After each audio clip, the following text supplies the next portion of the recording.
अजेयस्य विवाहः। चन्द्रपुरराज्यस्य महाराजः धर्मसेनः अन्वयर्थनामधेयः आसीत्। सः धर्ममूर्तिः महावीरः च आसीत्। सत्यशीलः जनानुरागी चापि आसीत्। दत्तं वचनं कदापि न विस्मरति स्म सः। तस्य शासनकाले सर्वे जनाः निश्चिन्ततया जीवनं यापयन्तः आसन्। हिमगिरिः चन्द्रपुरराज्यस्य प्रतिवेशिराज्यम्। उभयोः राज्ययोः मध्ये बहोः कालात् वैरम् आसीत्। धर्मसेनः द्वयोर्मध्ये वैरम् अनिच्छन् मैत्रीं सम्पादयितुम् उद्युक्तः आसीत्। परन्तु मूर्खः हिमगिरिराज्यस्य महाराजः विक्रमसेनः शत्रुत्वमेव इष्टवान्, तत् अनुवर्तितवान् च। धर्मसेनः विक्रमसेनं जेतुं सामर्थ्यवान् चेदपि तदर्थं प्रयत्नं न कृतवान् आसीत्। परन्तु विक्रमसेनः चन्द्रपुरराज्यं वशीकर्तुं कुतन्त्रं रचयन् आसीत्। गच्छता कालेन विक्रमसेनः स्वसैन्यस्य संख्यां वर्धितवान्। अनिरीक्षिततया धर्मसेनस्य राज्यस्य उपरि युद्धं घोषितवान् च। धर्मसेनः अपि पराक्रमी एव। सः अपि आत्मनः पराक्रमं दर्शयितुं सिद्धः अभवत्। द्वयोः सैन्ययोः मध्ये युद्धम् आरब्धम्। धर्मसेनः विक्रमसेनः च रणरङ्गे परस्परम् अभिमुखं स्थित्वा युद्धम् आरब्धवन्तौ। परन्तु प्रथमदिने केनापि विजयं साधयितुं न शक्तम्। सूर्यास्तसमये तौ स्वस्थानं प्रतिगतवन्तौ। अपरस्मिन् दिने युद्धकरणसमये शत्रूणाम् आयुधेन धर्मसेनः व्रणितः अभवत्।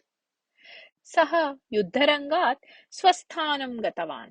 वैद्यः तस्य चिकित्सां कृतवान्। सञ्जातां परिस्थितिं दृष्ट्वा धर्मसेनः भीतः जातः।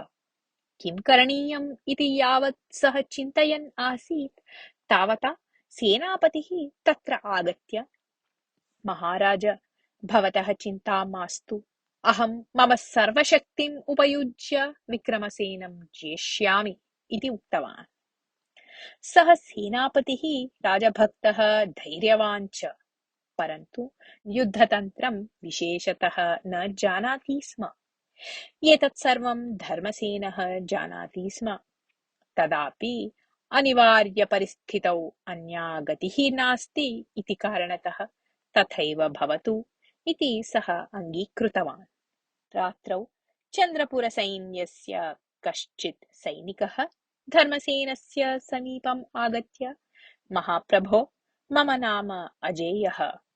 इदमिदानीं भवतः सैन्यं प्रविष्टवान् अस्मि। भवान् व्रणितः इति अहं ज्ञातवान्। अस्यां परिस्थितौ भवान् विक्रमसेनेन सह युद्धं कर्तुं न शक्नोति। एतम् अवकाशं मह्यं ददातु। कथञ्चित् अहं तं मारयिष्यामि इति उक्तवान्। कश्चित् सैनिकः आगत्य, विक्रमसेनं सम्मुखीकरोमि इति धैर्येण उक्तवान्। यत् तत् श्रुतवतः धर्मसेनस्य मनसि आश्चर्यभावः उत्पन्नः। एतद् दृष्ट्वा अजेयः उक्तवान्, प्रभो, बाल्यात् मम पितामह्याः कथां श्रुतवतः मम मनसि काचित् महती अपेक्षा उत्पन्ना अस्ति। ताम् अपेक्षां पूरयितुम् अहम् अहर्निशं प्रयत्नं कृतवान् अस्मि। मम पराक्रमं प्रदर्श्य सा अपेक्षा पूरणीया इति उद्देश्येन एव भवतः सैन्यं प्रविष्टवान् अस्मि इति। बहु उत्तमम्, परन्तु भवतः अपेक्षा का इति अहं ज्ञातुं शक्नोमि वा इति पृष्टवान् धर्मसेनः।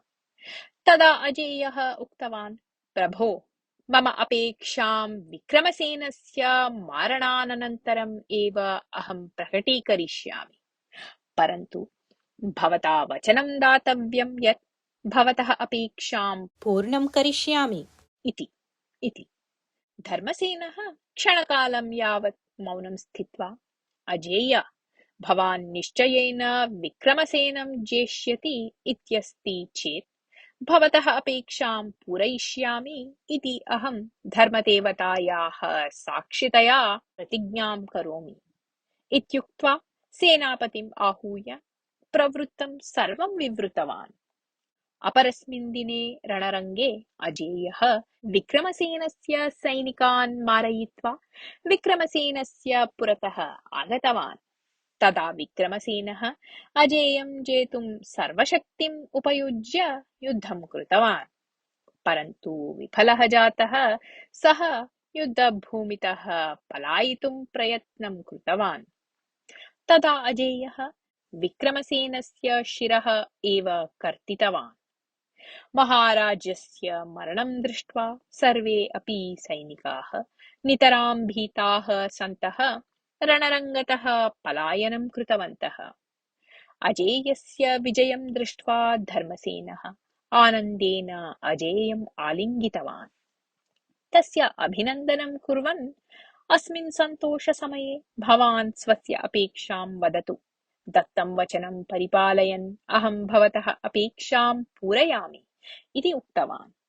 प्रभो, राजकुमार्या प्रियंवदया सह मम विवाहं करोतु इति विनयेन उक्तवान् अजेयः। अजेयस्य अपेक्षां श्रुत्वा धर्मसेनः चिन्ताक्रान्तः अभवत्। महाराजस्य एकमात्रपुत्री प्रियंवदा, सा शरच्चन्द्रिकाराज्यस्य वसन्तसेनाय दातव्या इति राज्ञा निश्चितम् आसीत्। परन्तु एतं विषयं प्रजाः न जानन्ति स्म। निश्चितं विवाहं स्थगयितुम् अपि न शक्यते स्म। दत्तं वचनं तिरस्कर्तुम् अपि न शक्यते स्म। परिस्थितिः एवं विलक्षणा अस्ति चेदपि महाराजः धर्मसेनः मनोवेदनां किञ्चिदपि अप्रदर्शयन् अजेयम् अन्तःपुरं नीत्वा सत्कृतवान्।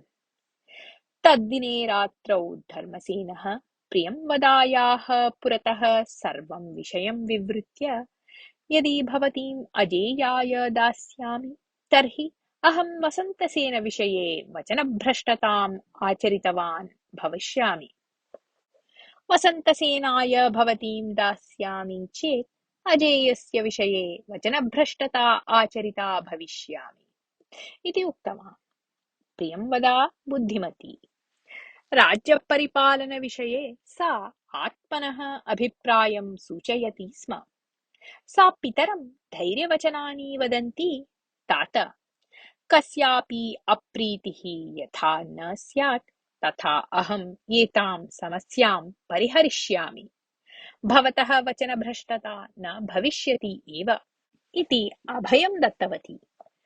अपरस्मिन् दिने प्रातःकाले प्रियंवदा सखीं वीणां वस्त्राभरणादिभिः सम्यक् अलङ्कृत्य किं करणीयम् इति तां संसूच्य अजेयस्य मन्दिरं नीतवती। राजकुमार्याः वेशभूषादिभिः विराजमानां वीणां दृष्ट्वा अजेयः चिन्तितवान् यत् एषा एव राजकुमारी इति। वीणा तम् उद्दिश्य, भवान् राजकुमारीं परिणेतुम् इच्छति इति महाराजः उक्तवान् अस्ति। एतत् वचनं सत्यं वा इति पृष्टवती। तस्याः प्रश्नं श्रुत्वा अजेयः आनन्देन, सत्यम्, एतत् सत्यमस्ति। अहम् एतावत्पर्यन्तं राजकुमारीं न दृष्टवान्। मम बाल्ये पितामही यथा राजकुमारीं वर्णितवती तथैव अस्ति भवती। क्षत्रियेतरः अहं बहूनि युद्धतन्त्राणि ज्ञात्वा इदानीं राजकुमारी परिणयभाग्यं प्राप्तवान् अस्मि, यत् तस्य मूलकारणं मम पितामही एव इति वदन् अग्रे आगन्तुम् उद्युक्तः अभवत्। तदा वीणा मन्दहासेन अनुरागेण च अजेयं पश्यन्ती, महावीरस्य भवतः पत्नी भवितुं सिद्धा अहम् आत्मानं धन्यं मन्ये। शीघ्रमेव आवयोः विवाहः भविष्यति इति उक्त्वा ततः निर्गतवती। प्रवृत्तं सर्वं प्रियं वदायाः मुखात् ज्ञातवान् धर्मसेनः। पुत्री, अस्माकं राज्यं शत्रुभ्यः रक्षितवान् अस्ति अजेयः। तादृशाय वञ्चनामार्गेण वीणां दत्त्वा विवाहं निर्वर्तयामि चेत् अहं वचनभ्रष्टः न भवेयं वा इति पृष्टवान्। तात, अत्र वचनभ्रष्टतायाः प्रसक्तिः एव नास्ति। सः महावीरः यां कामपि एकां राजकुमारीं परिणेतुम् इच्छति। भवान् वीणां दत्तकरूपेण स्वीकरोतु, तदा सा अपि भवतः पुत्री समाना भवति। तादृशी अजेयाय दीयते चेत् न किमपि अनौचित्यम्। अत्र भवतः वचनभ्रष्टता अपि न भविष्यति इति उक्तवती प्रियंवदा। तदनन्तरं धर्मसेनः वीणां दत्तकरूपेण स्वीकृत्य मासाभ्यन्तरे एव अजेयवीणयोः विवाहं वैभवेन निर्वर्तितवान्। कथा समाप्ता।